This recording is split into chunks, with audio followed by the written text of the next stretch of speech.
Buenas, ¿cómo están? Espero que se encuentren bien.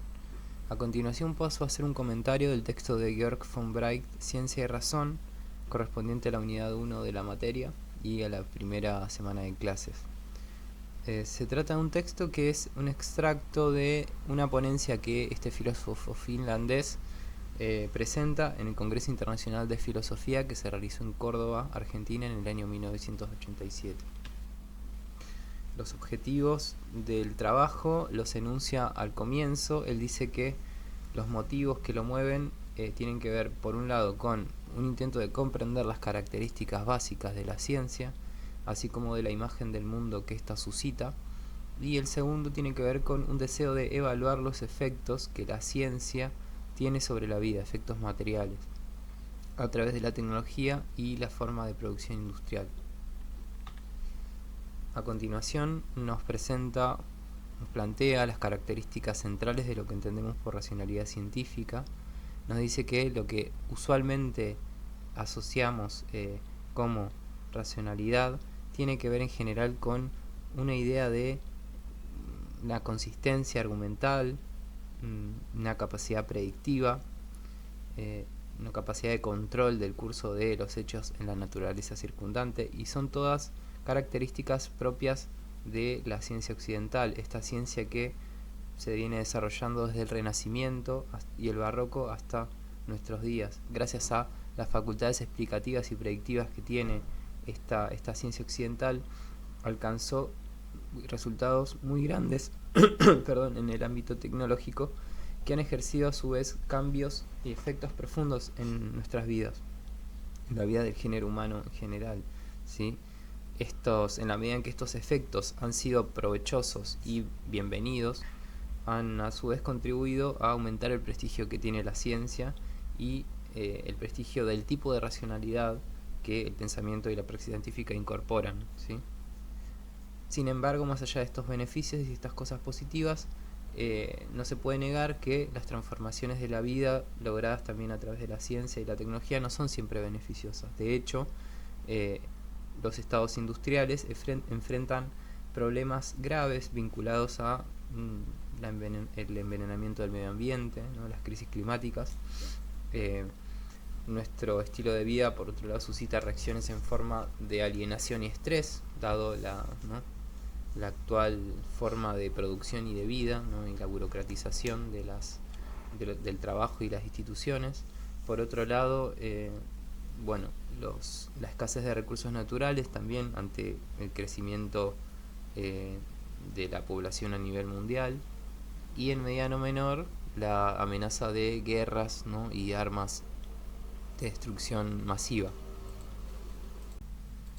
Todas estas preocupaciones han motivado una serie de reflexiones en relación con los efectos que tiene la tecnología científica, y se ha puesto en cuestión, sobre todo, y esto es importante, el valor de ese tipo de racionalidad que la ciencia representa.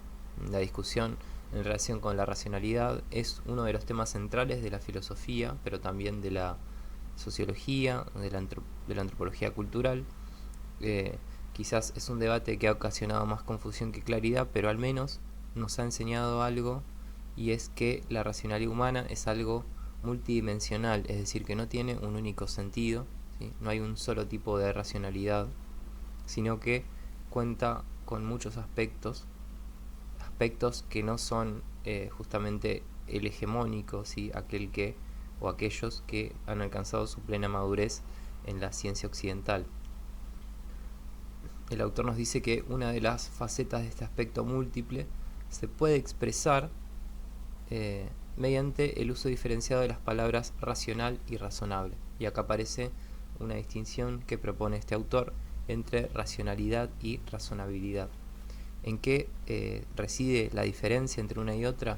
Bueno, nos dice que la racionalidad, cuando se la contrapone a la razonabilidad, está orientada hacia fines. En cambio, los juicios de razonabilidad están orientados hacia valores.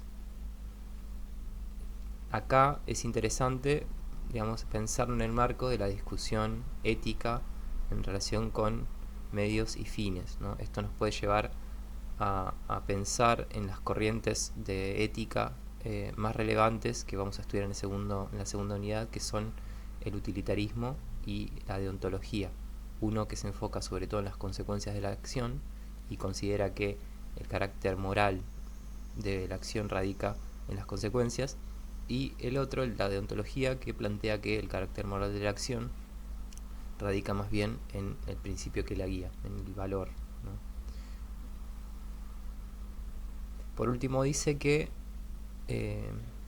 está claro que lo razonable es también racional, ¿sí? Pero lo meramente racional no siempre es razonable. Bien, teniendo en cuenta esta distinción y teniendo en cuenta también que cuando hablamos de juicios de razonabilidad, para este autor hablamos de juicios que atañen a la forma correcta de vivir, es decir, a aquello que es bueno o malo para el hombre, nos dice que ya en la antigüedad, entre los griegos, estamos hablando del siglo VI a.C. en adelante, encontramos una ciencia que busca lo razonable, es decir, que se orienta hacia valores.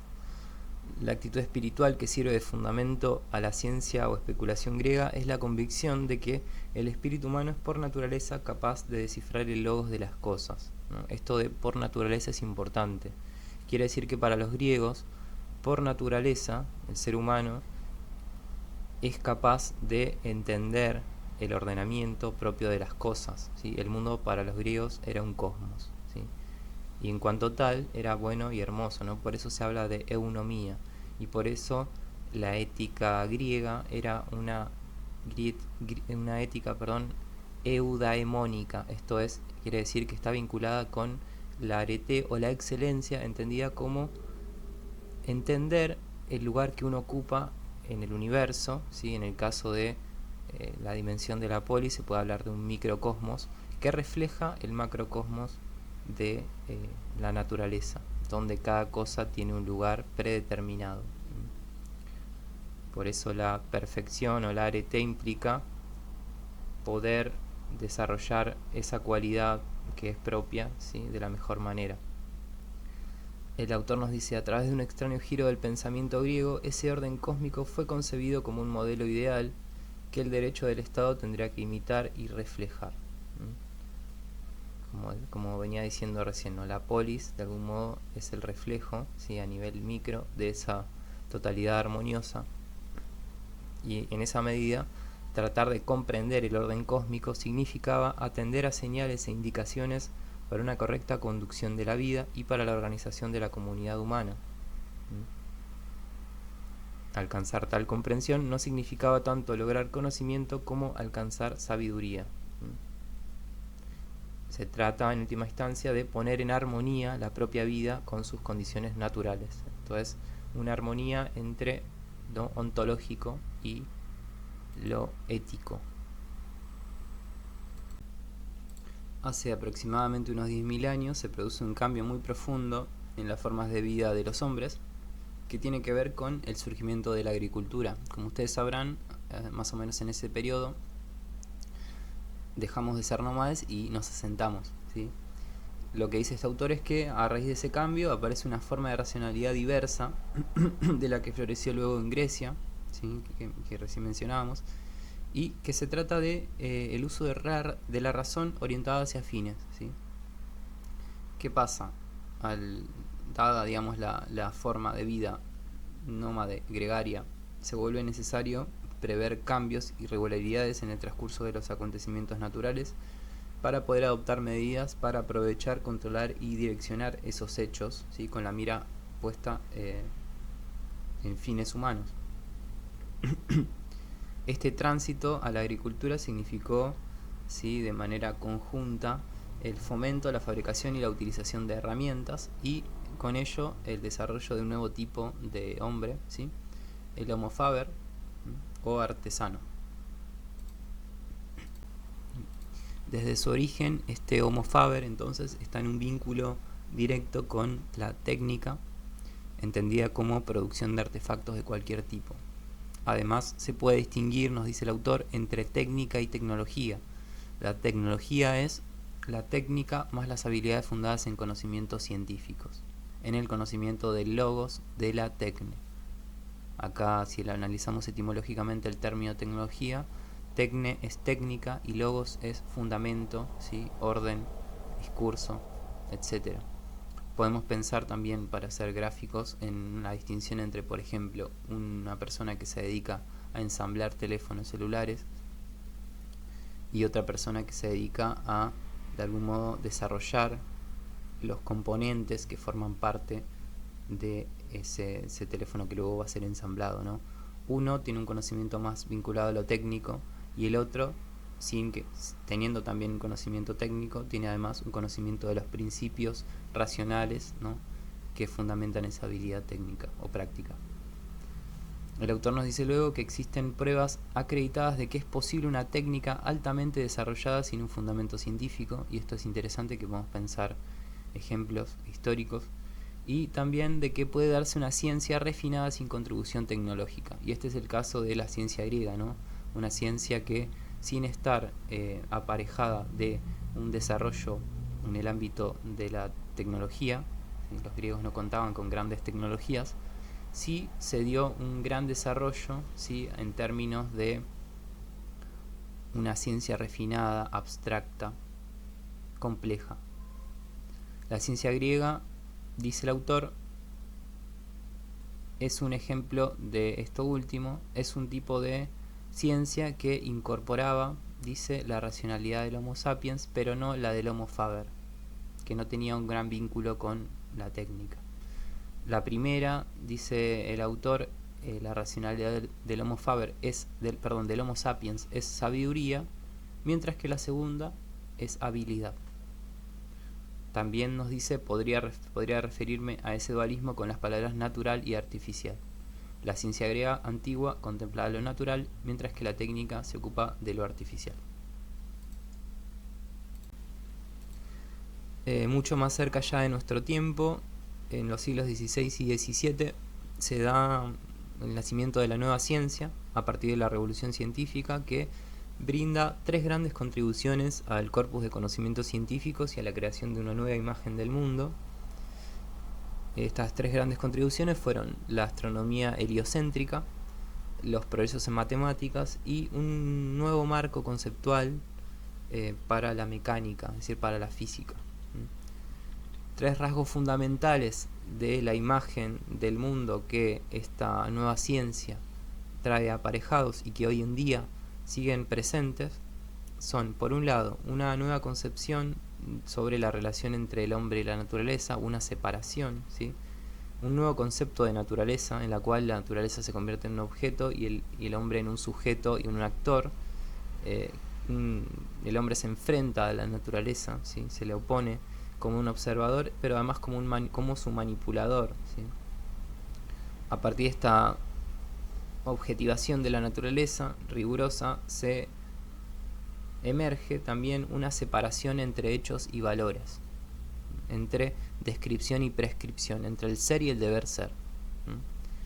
Los valores pertenecen al ámbito del sujeto y no cabe extraerlos de la investigación de fenómenos naturales. Pensemos en la visión de la ciencia, ¿no?, que emerge en este periodo, pero sigue muy presente, que tiene que ver con la mirada objetiva o neutral del científico, ¿sí?, que en la investigación no puede, de algún modo, emitir valoración alguna en relación con aquello que está investigando, sino que tiene que atenerse a la objetividad de la naturaleza. Esta distinción, como vimos en la ciencia griega, no estaba porque había una idea de integración, de armonía entre el hombre y la naturaleza, en la medida en que cada cosa en el cosmos ocupaba un rol predeterminado. El segundo rasgo importante tiene que ver con la relación entre el todo y sus partes. Los cuerpos naturales y todos los acontecimientos naturales pueden ser desmenuzados mediante el análisis de sus partes componentes, de cuyas propiedades pueden luego sintetizarse las propiedades del todo, ¿sí? Esto tiene que ver con una concepción mecanicista de la naturaleza. Pensemos en el mecanismo de un reloj. Los teóricos de este periodo pensaban, digamos, a través de esa analogía a la naturaleza como un mecanismo, ¿sí?, un mecanismo de relojería. Pensémonos como niños, ¿sí?, abriendo los juguetes para ver qué tenían adentro, luego intentando cerrarlos, fracasando en el intento, pero bueno, es interesante pensar esa analogía.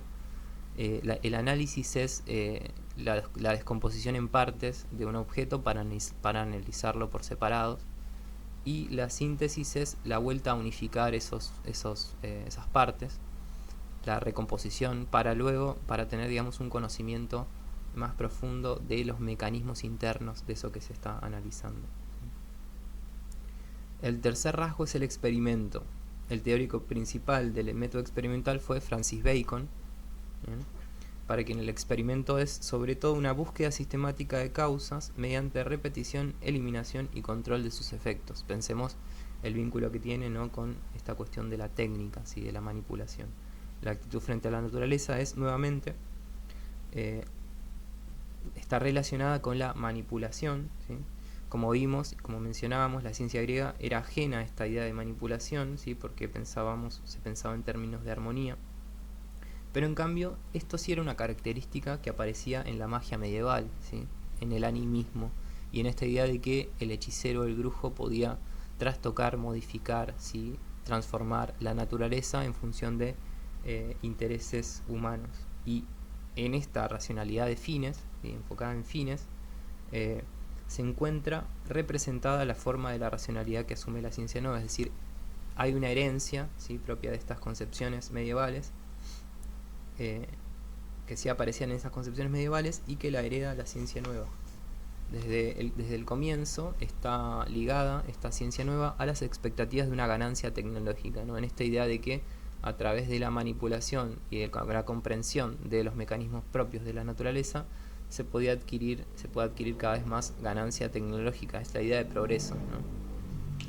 Quien más ha proclamado, o quien ha proclamado con más elocuencia este ethos tecnológico de la ciencia moderna, ha sido Francis Bacon, ¿sí?, el primer teórico del método experimental, que, a juicio del autor del texto que estamos analizando, merece el título de maestro filosófico de la tecnología, ¿sí?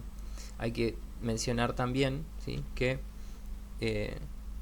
este aspecto tecnológico de la racionalidad científica, ¿sí?, esta idea de manipulación, tiene un lazo natural con la visión judeocristiana, ¿sí?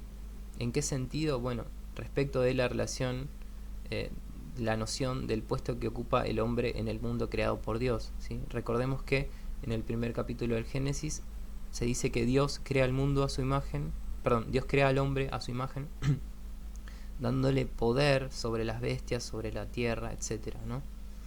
En esa medida, ¿sí?, la nueva ciencia de la naturaleza podría ser vista como un don divino dado al hombre para ayudarlo a ejercer ese dominio que Dios mismo le había otorgado, ¿sí?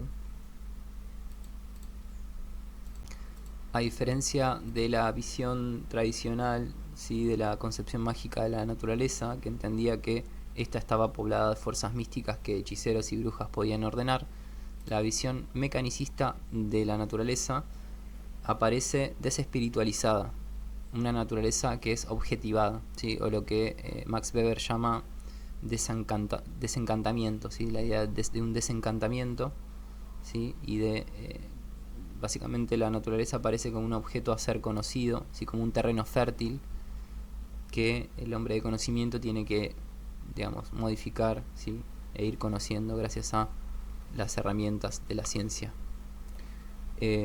Esta nueva ciencia se alía de algún modo contra las concepciones mágicas, ¿sí?, en contra de la brujería, etcétera. Pensemos el contexto también histórico,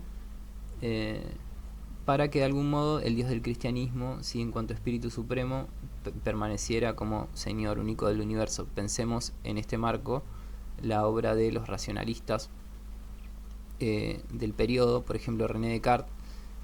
Su texto más importante se llama Meditaciones metafísicas para demostrar la existencia de Dios, ¿no? Un autor que es racionalista, que defiende a la razón como la racionalidad humana como forma o facultad para el conocimiento de la totalidad de lo real. Sin embargo, sigue defendiendo una visión cristiana. Con el tiempo, sin embargo, esta unión, esta alianza, termina de algún modo por fundir, ¿sí?, la fe. Lo que dice el autor específicamente es: en último término, cabía unir la fe y los valores cristianos con la forma desarrollada de racionalidad que la ciencia representaba, y esto trae aparejado que la ciencia, o más bien la racionalidad científica, termina contribuyendo a la secularización de la sociedad occidental y a la erosión, por tanto, y al marchitamiento de la influencia religiosa. La última gran batalla entre ciencia y religión fue la batalla en torno al darwinismo, ¿sí? A partir de las teorías de la evolución de Darwin, ya no nos podemos concebir como los enviados de Dios, sino más bien como un animal más. Bien. Algo más serio aún, que un problema más serio que este resquebrajamiento de la fe cristiana, nos dice el autor, es hoy en día el vacío axiológico que se produjo luego de esta secularización de la sociedad. Si pensemos en Nietzsche, cuando a fines del siglo XIX plantea esta idea de Dios, de que Dios ha muerto, ¿sí? A lo que hace referencia Nietzsche es a que han muerto los grandes valores que estructuraban la vida de las culturas occidentales en torno a la fe cristiana, ¿sí? Frente a ese vacío que deviene a partir de la muerte de Dios, es decir, de la ausencia de fundamentos metafísicos, se vuelve necesario llenar ese vacío a partir de la creación de nuevos valores. Esa es un poco la propuesta o el diagnóstico que Nietzsche hace del periodo, ¿sí? En una cultura dominada por esa racionalidad técnica y por sus logros tecnológicos, otras formas de la vida espiritual de los hombres tienden a atrofiarse y son menospreciadas como inferiores. Es un hecho innegable, nos dice el autor, que fue la revolución científica la que disparó posteriormente, 2 siglos después, en el siglo XIX, la revolución industrial. La revolución industrial básicamente fue un cambio en el modo de producción de bienes, una transición, ¿sí?, de la sociedad agraria a una sociedad industrial. Probablemente el mayor cambio en la vida del ser humano, ¿sí?, desde el tránsito a la vida agrícola. Un fenómeno reciente que aún no se ha cerrado, que en muchos países aún sigue, digamos, el proceso ni siquiera se ha iniciado probablemente, y que implicó una transición que está ligada a graves problemas de adaptación, ¿sí? No es una transición que se da de manera tan acelerada que no nos da tiempo a acomodarnos, ¿sí?, a adaptarnos. En sus comienzos, dice el autor, la industrialización amenazó a una clase de hombres, los trabajadores, con una forma moderna de esclavitud,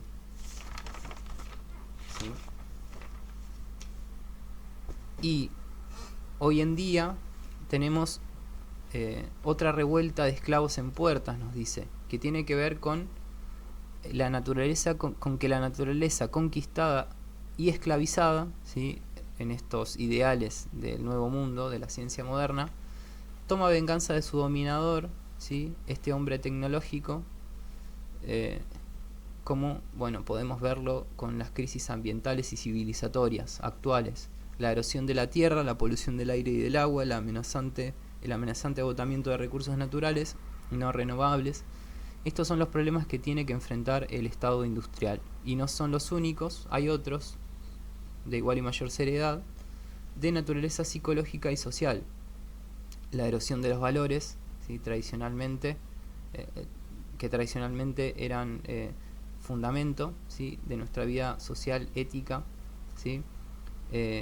Esta ausencia da lugar a sentimientos de alienación, ¿sí?, y de impotencia frente a un aparato burocrático impersonal que controla y dirige las rutinas, ¿sí? Las consecuencias de esta crisis, de este desarrollo industrial que emerge a partir de la revolución industrial en el siglo XIX son las actuales crisis climáticas y civilizatorias.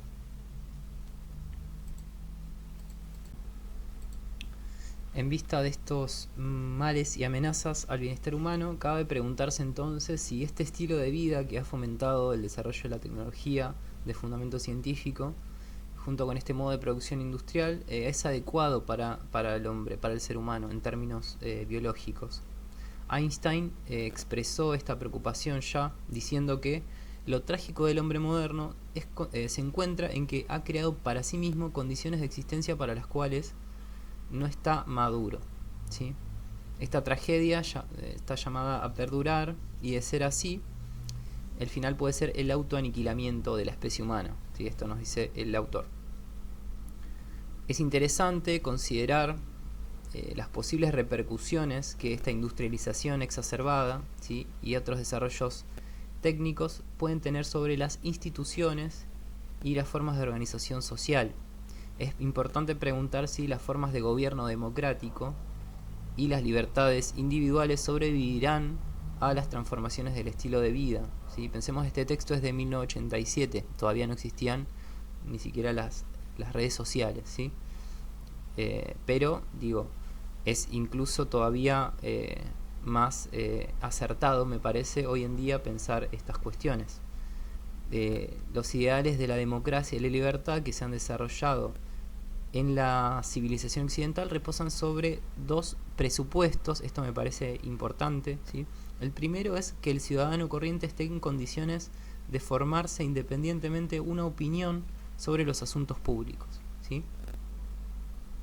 Esa es una de las condiciones o presupuestos para la vida democrática, ¿sí? La posibilidad de formar una opinión de manera independiente sobre asuntos públicos. Fíjense esto, ¿no? Como la dificultad que esto implica, en la medida en que muchas veces los medios de comunicación justamente juegan en función de intereses determinados, y hay todo este fenómeno de las noticias falsas está muy presente. El segundo, que pueda examinar suficientemente las consecuencias de sus acciones y obligaciones, de modo de asumir plena responsabilidad para los usos que efectúe de sus libertades. Es discutible si estas condiciones pueden ser satisfechas, ¿sí?, en una sociedad en la que nuestras decisiones cada vez son más dependientes de las opiniones de expertos, y en la que los efectos de nuestras acciones individuales cada vez son más difíciles de predecir. Las complejidades de la sociedad industrial pueden llegar a tal punto que la participación democrática se reduzca a una cuestión meramente formal, a una conformidad, ¿sí?, a un conformismo, o acciones individualistas, autoasertivas, irresponsables y nihilistas. También, nos dice el autor, llama la atención el hecho de que la sofisticación en la tecnología aumenta considerablemente las posibilidades de que las élites dominantes controlen las acciones y manipulen las opiniones de sus subordinados. Esto tiene mucha actualidad, teniendo en cuenta que incluso los creadores de las redes sociales más importantes son personas que no utilizan redes sociales, ¿no?, siendo conscientes de el ejercicio de manipulación que implican, ¿no?, y que hoy en día nuestro vínculo con las redes sociales define en gran medida, ¿sí?, nuestras opiniones en relación con el mundo que nos rodea. Es interesante la visión de este autor, ¿sí?, ya hace de un texto que tiene ya varias décadas. Esta manipulación es contraria a la democracia y la libertad. El autor nos dice que no cree, sin embargo, que esta industrialización nos lleve hacia dictaduras personales de tipo atávico, ¿sí?, y retrógrado como las que se dieron durante las guerras mundiales, entre las dos guerras mundiales, sino que el peligro reside en lo que él denomina la dictadura de las circunstancias, lo cual me parece una categoría que es interesante.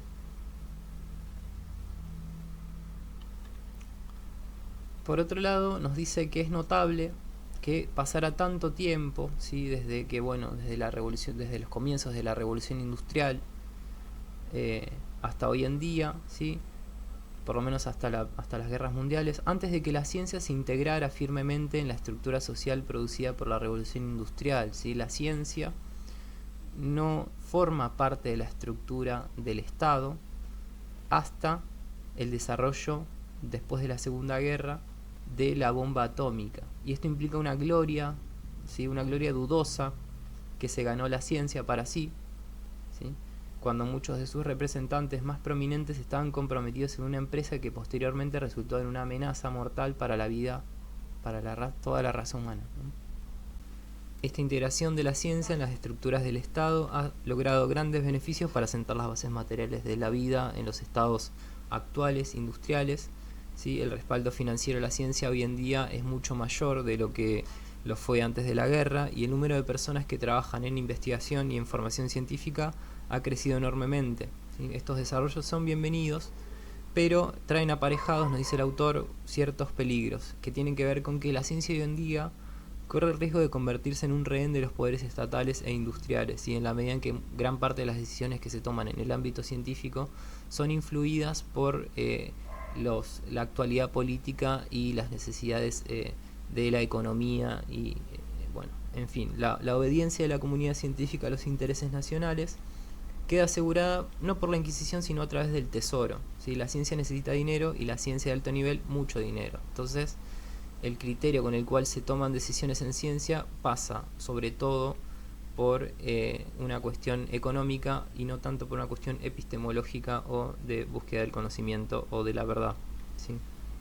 El asesoramiento experto necesario para ella, es decir, para la esfera estatal, está dado por la comunidad científica, pero los objetivos son fijados por otros, lo mismo que las decisiones.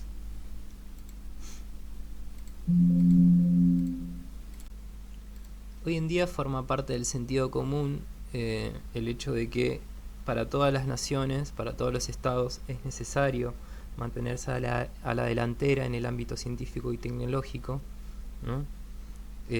Por eso cuando acá se da la discusión en Argentina acerca de la importancia no de la ciencia en el marco del Estado, a muchos les resulta paradójico, ¿sí? Dado el contexto geopolítico.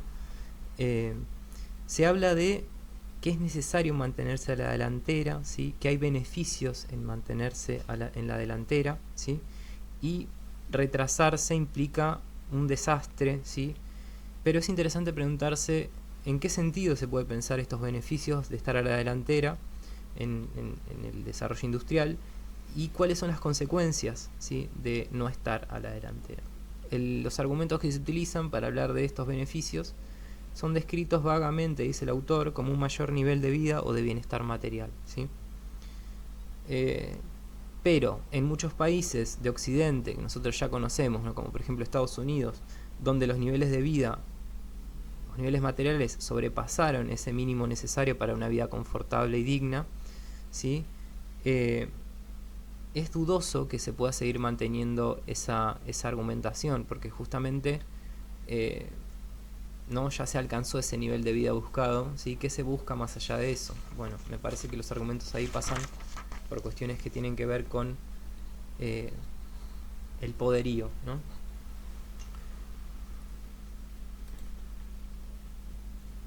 Entonces, existen problemas graves, nos dice el autor, ¿sí? Relativos al bienestar de las poblaciones en las sociedades industriales, pero esos problemas no provienen de insuficiencias en el uso de tecnologías avanzadas para la producción y distribución de bienes, ¿sí? Por lo menos está hablando en términos de los países centrales de Occidente, ¿sí? El caso de Argentina creo que es un caso particular. Se trata más bien, dice, de factores de naturaleza social y política, ¿sí? Es más fácil de comprender y de tomar en serio los peligros derivados de un retroceso, ¿sí? De estas capacidades industriales en la red integrada de las relaciones comerciales. Un poder débil de competencia y una baja productividad conducen automáticamente a un debilitamiento de la capacidad de una nación para afirmarse en el plano político, ¿no? Hay una situación de desventaja básicamente en los países que están atrasados en términos de su desarrollo industrial. En las relaciones entre socios de distinta fuerza, ello constituye una amenaza a la independencia y a la seguridad nacionales. El autor nos dice que hoy en día existe en Europa, nosotros lo podemos trasladar a otros lugares del mundo y a Latinoamérica también, una conciencia de alerta sobre las amenazas a la independencia y autoafirmación nacionales siguientes a la declinación, que solo pueden enfrentarse mediante esfuerzos conjuntos para una revitalización científica y tecnológica, ¿no? Lo podemos aplicar al caso latinoamericano, ¿no? La situación de no tener una industria desarrollada también nos pone en una situación de desventaja, ¿sí? Y nos quita independencia y autoafirmación respecto de otras potencias que sí tienen estas capacidades, y nos relega a países con una industria no desarrollada en el marco de una división del trabajo a nivel mundial, a una situación de desventaja, ¿sí? de país de básicamente mano de obra barata o de extracción de recursos primarios. La pregunta que se hace el autor es si esta revitalización industrial, ¿sí? que se promueve mediante esfuerzos continuos, ¿no? para evitar estas amenazas a las independencias y seguridades nacionales, ¿sí? lo que en Latinoamérica se puede entender como el peligro del colonialismo, si esas revitalizaciones facilitarán la adaptación del hombre al estilo de vida de la sociedad industrial, o por el contrario agravará los síntomas de descontento y de dificultades de adaptación. Estamos pensando en el marco de en qué medida como especie, como seres humanos, nos podemos adaptar a las dinámicas industriales, en la medida en que todo parece indicar que el foco está puesto en aumentar, ¿sí? en seguir industrializando, en revitalizar incluso las industrias, ¿no? Bien. ¿Cuál es la respuesta de este autor a esta pregunta, ¿sí? de si la revitalización facilitará la adaptación del hombre o no? Él dice que no ve razón para pensar que un mayor desarrollo industrial servirá para superar los conflictos internos de la sociedad industrial, sino que más bien los males se acrecentarán, dice el autor, si es una mirada pesimista, y dice que podría concentrar las razones de esta aseveración en una única palabra, que es inercia, ¿sí? Básicamente es la inercia del progreso tecnológico que perpetúa problemas sociales y medioambientales y es difícil de frenar, ¿sí? Hace difícil enfrentar adecuadamente estos problemas. El movimiento hacia adelante del progreso tecnológico que se autoperpetúa alimenta al modo industrial de producción, combinándose con las amenazas a los intereses nacionales resultantes del retroceso, y mantiene a la sociedad con puño de hierro sin que haya salida a la vista, ¿no? Bien.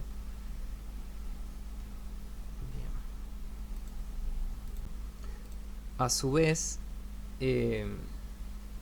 dado que esta carrera tiene que continuar, ¿no? Porque cualquier tentativa de encontrar una salida de estas dinámicas implica un alto grado de incertidumbre y riesgo que ningún dirigente que quiere asumir, digamos. Entonces, dado que esta carrera a las armas tecnológicas, entre comillas, tiene que continuar, dada su rigidez, ¿no? la rigidez de su orientación y la presión complementaria, es decir, cómo no hay, cómo digamos están todos los países metidos en un mismo atolladero que tiene que ver con esta progresión hacia adelante, ¿sí? sin detenerse. Todas estas cuestiones harán, dice, por ahora cada vez más difícil hacer frente adecuadamente a los problemas del medio ambiente y a los problemas sociales que se engendran por estos cambios del estilo de vida.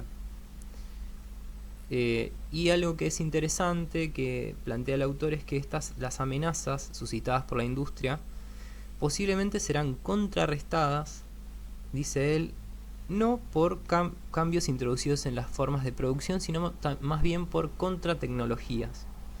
Por ejemplo, la escasez de recursos, dice, naturales será contrarrestada con la fabricación de nuevos materiales artificiales y mediante energía atómica.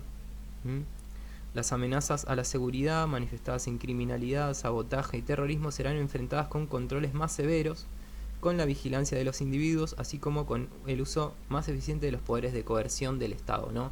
En lugar de algún modo ir a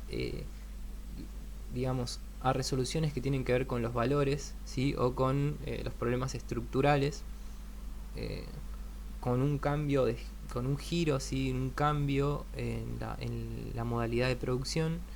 Él lo que sugiere es que más probablemente lo que suceda es que se continúe por la vía de una mayor industrialización en el uso de contratecnologías, ¿no? Que no es justamente, no implica mermar en el avance industrial, sino que implica intentar resolver o parchear los problemas, ¿sí?, a través de nuevas tecnologías. No implica, digamos, una ruptura con la concepción de lo que él entiende como una racionalidad, sino la implementación de unas prácticas más, si quiere, razonables, sino más bien una solución al interior de una misma lógica racional y técnica, ¿no?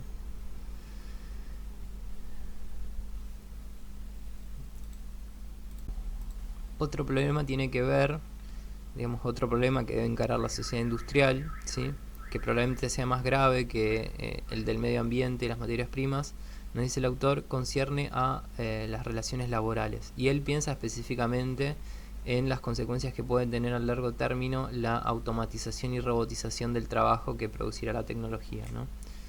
La tecnología de las computadoras y el microprocesador. Bueno, hoy en día tenemos la inteligencia artificial y el pánico en torno a si la inteligencia artificial logrará reemplazar nuestro trabajo, ¿no?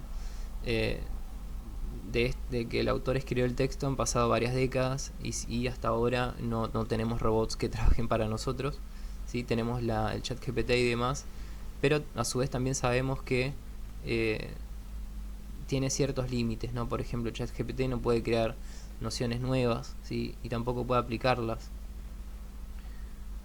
Pero en torno a las cuestiones laborales y en una nueva era industrial que el autor menciona, ¿sí?, en un posible futuro, dice que probablemente la cantidad de trabajo disminuirá, ¿no? Es paradójico esto, ¿sí?, lo cual, o sea, justamente por la automatización y demás, lo cual implicaría una profunda reorganización de las relaciones de trabajo que tendría que ser llevada a cabo necesariamente por un Estado por una intervención de un Estado que proteja el derecho de los individuos a una justa participación de la oferta de oportunidades, porque claramente, de lo contrario, esto desplazaría a grandes cantidades de población, ¿sí?, dejándolas en el abandono total, ¿sí?, no pudiendo articularse en estas estructuras de producción. Ahora bien, lo que emerge acá y lo que el autor plantea es que hay otro aspecto a entender que tiene que ver con el acortamiento del tiempo necesario de trabajo que se produciría en este marco, ¿no? Él dice que habría más tiempo libre. La pregunta es, ¿qué haríamos con ese tiempo libre, ¿no?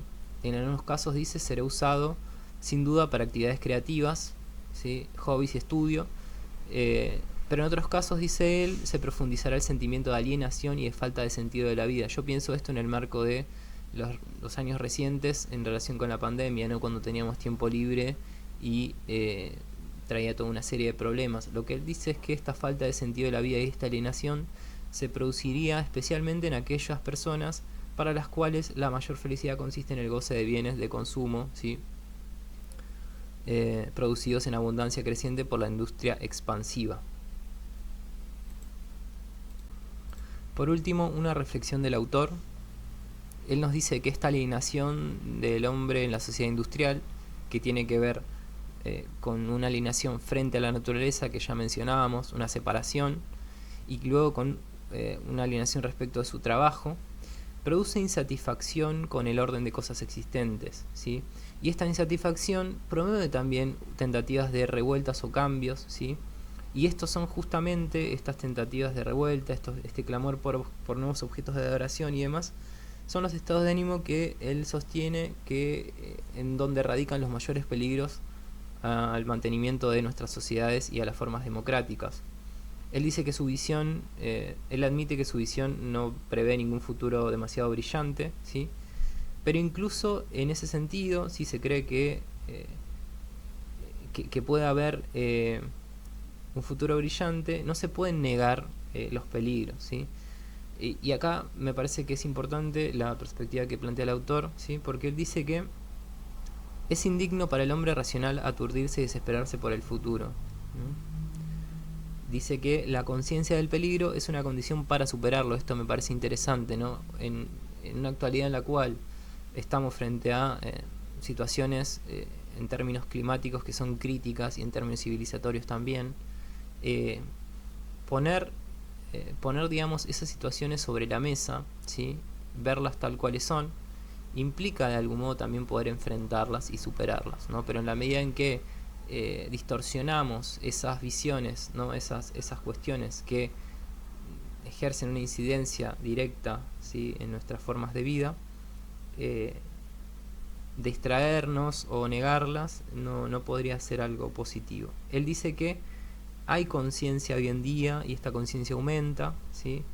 Esta conciencia, dice él, existe a nivel popular bajo la forma de diversos movimientos que protestan, ¿sí? Contra la orientación de los desarrollos y aspiran a un nuevo estilo de vida y a valores que lo legitimen, ¿sí? También existe en forma más articulada en la creciente conciencia de los hombres de ciencia, dice él, con respecto a su corresponsabilidad en los usos de los conocimientos científicos, ¿sí? La ética de la ciencia. Y por fin, también dice, existe bajo la forma de una tendencia dentro de la ciencia misma hacia cambios en la imagen de empresa científica misma y hacia tipos de comprensión que son no menos racionales, pero sí quizás más racionales desde el punto de vista de lo que es lo bueno para el hombre, es decir, desde el punto de vista de una razonabilidad, ¿no? Otra vez aparece aquí la distinción entre racionalidad y razonabilidad. Me parece que es importante este texto, sobre todo en el marco de la materia, cuando pensamos, ¿no? Que en el surgimiento de la bioética, al menos en el planteo de Potter a la mitad del siglo XX, digamos, cuando plantea por primera vez el término, él hace referencia a la bioética como un puente, ¿sí? Que va a permitir unir de algún modo la ciencia con las humanidades, es decir, ese rasgo ético, ¿sí? Ese rasgo vinculado a valores, que en un momento podría pensarse que se enajenó respecto de la racionalidad o el desarrollo científico, es necesario que, digamos, de algún modo vuelva a articularse, porque justamente en esta separación radicarían, ¿sí? Los males a los cuales nos ha traído el desarrollo científico, digamos, situaciones críticas, ¿no? Que hoy en día tenemos que reflexionar para ver cómo las podemos encarar como sociedad, como comunidad a futuro. Bueno, sin más, acá termina el comentario, espero que les sirva y nos vemos en clase. Un saludo.